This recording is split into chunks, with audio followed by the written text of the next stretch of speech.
अस्सलामुअलैकुम। Welcome back to the FK MBBS club. पिछली दो वीडियो में हमने पढ़ा है कि अनीमिया का जो क्लिनिकल है हम उसको कैसे डिग्नोज करेंगे, और फिर दूसरी वीडियो में हमने अनीमिया की टाइप्स को एक्सप्लेन किया है। अब हम पढ़ेंगे effect of anaemia on circulatory system, कि अनीमिया का क्या इफ़ेक्ट होगा सर्कुलेटरी सिस्टम में।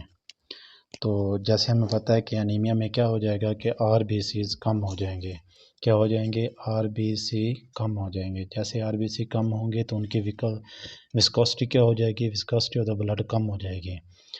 और कितनी कम होगी? Half viscosity of the blood कम हो जाएगी।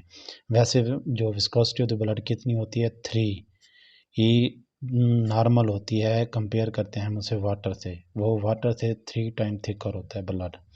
तो जब अनीमिया होगा तो उसकी विस्कोसिटी कितनी हो जाएगी? 1.5, मतलब हाफ उसकी विस्कोसिटी कम हो जाएगी। जैसे उसकी विस्कोसिटी कम होगी तो resistance to the blood flow decrease हो जाएगा। जैसे रेजिस्टेंस कम होगी तो ब्लड फ्लो में रेजिस्टेंस कम होगी तो क्या होगा कि blood return to the heart increase, कि ब्लड जो हमारा हार्ट की तरफ जाएगा वो ज़्यादा हो जाएगा। वो क्या हो जाएगा? ज़्यादा। जब रिटर्न कम होगा, जो ब्लड रिटर्न है वो जैसे ही ज़्यादा होगा तो जो कार्डिक आउटपुट है वो ज़्यादा हो जाएगी। हमने कार्डिक आउटपुट और जो ब्लड रिटर्न है ये हम अलग से सर्कुलेशन जो यूनिट है हम उसमें पढ़ेंगे। लेकिन बस आपने ये याद करना है कि जैसे ही विस्कोसिटी कम होगी ब्लड की तो resistance to the blood flow decrease हो जाएगा। जैसे ही रेजिस्टेंस डिक्रीज होगी तो क्या होगा? Blood return to the heart increase होगा तो कार्डिक आउटपुट बढ़ जाएगा। और एक दूसरी तरफ जैसे ही RBC कम हो रहे हैं तो उससे एक दूसरा भी हो सकता है हिपोक्सिया, टिश्यू हिपोक्सिया जो होगा। जो टिश्यू हिपोक्सिया जैसे होगा तो हमारी बॉडी क्या करेगी कि उसके जो ब्लड वेसल्स हैं वो डायलेट कर जाएंगे। जैसे ही ब्लड वेसल डायलेट होंगी तो क्या होगा कि blood return to the heart increase हो जाएगा। Blood return to the heart increase होगा। जैसे ही blood return to the heart increase होगा तो कार्डिक आउटपुट इंक्रीज हो जाएगा।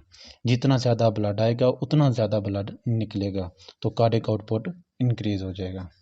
तो और कितना इंक्रीज होगा? 3 to 4 times cardiac output increase हो जाएगा।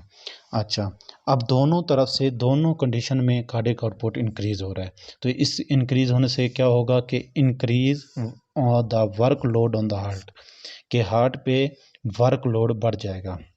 जैसे वर्कलोड हार्ट पे बढ़ जाएगा तो इसमें हम एक और भी केस डिस्कस करते हैं कि in the case of exercise. वैसे तो हमारी बॉडी अनीमिया में रिकवर कर लेती है टिश्यू हिपोक्सिया को भी और वैसे सर्कुलेशन को भी, क्योंकि वो ब्लड वेसल डिलेट हो जाती हैं और रेजिस्टेंस भी डिक्रीज हो जाती है जिसकी वजह से ब्लड फ्लो नॉर्मल हो जाता है।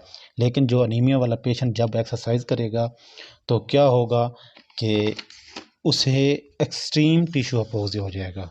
जैसे ही उसे एक्सट्रीम टिश्यू हिपोक्सिया हो जाएगा तो उसको एक्यूट कार्डिक फेलियर होने के चांस बढ़ जाएंगे। ये होता है अनीमिया का सर्कुलेटरी सिस्टम पे इफ़ेक्ट। वाल सलाम।